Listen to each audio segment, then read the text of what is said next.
Assalamualaikum warahmatullahi wabarakatuh. Yang terhormat Ibu Azizah Ajeng Pratiwi, SYZ MGZ, selaku dosen pengajar mata kuliah Survei Konsumsi Pangan. Sebelumnya, perkenalkan nama saya Alikasya Pramadina Putri Sosa dengan NIM 192231007. Di sini saya akan mempresentasikan hasil laporan praktikum Survei Konsumsi Pangan mengenai analisis frekuensi konsumsi bahan makanan menggunakan metode Food Frequency Questionnaire.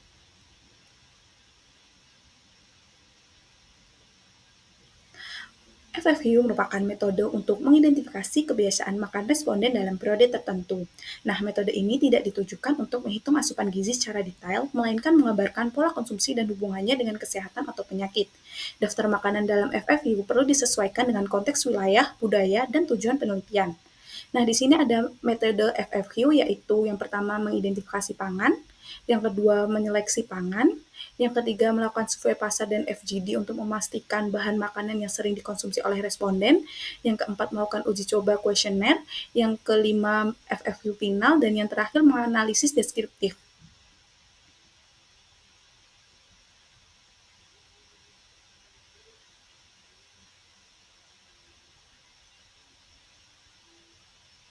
Nah, pada praktikum ini dilakukan analisis FFU dengan melibatkan 16 responden. Hasil skor dari setiap responden dijumlahkan, kemudian dicari nilai rata-ratanya untuk dijadikan cut-off pengkategorian pada jenis makanan yang dikonsumsi. Di sini ada contoh formulir FFU yang digunakan pada praktikum kali ini yang telah ditampilkan. Nah, di sini ada data rekapitulasi skor FFV kelompok berdasarkan skor masing-masing individu. Nah, ini didapatkan skor rata-rata sebesar 356 yang dijadikan cut-off, yang mana jika skor kurang dari 356 dikategorikan jarang, sedangkan skor lebih dari atau sama dengan 356 dikategorikan sering. Dan di sini sudah ditampilkan jenis-jenis makanan mana saja yang masuk kategori jarang seperti susu dan produk susu bubuk dan lain-lain, dan yang masuk kategori sering yaitu susu dan minuman susu maupun dan lain-lain sampai makanan ringan dan siap santap.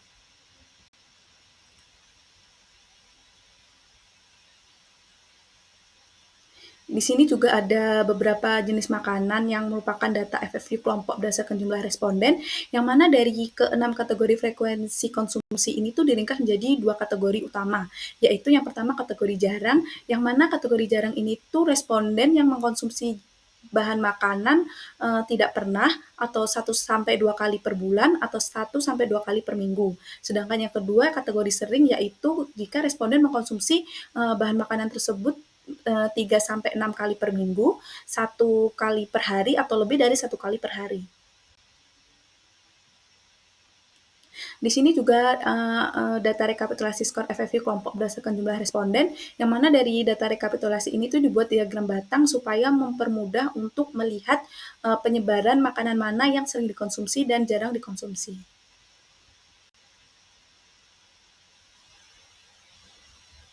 Selanjutnya yaitu dari jenis makanan tersebut dianalisis menggunakan diagram pie chart, yang mana dilihat dalam pie chart ini tuh terlihat sangat perbedaan antara dikonsumsi secara sering dan dikonsumsi secara jarang.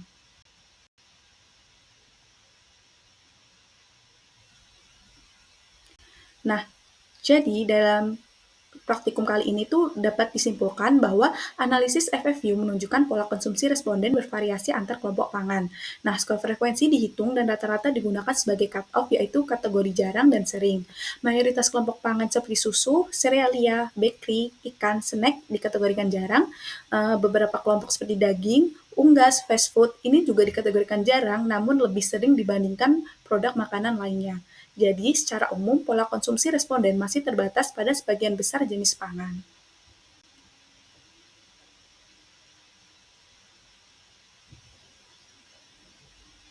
Ini ada daftar pustaka yang saya gunakan selama menyusun laporan praktikum.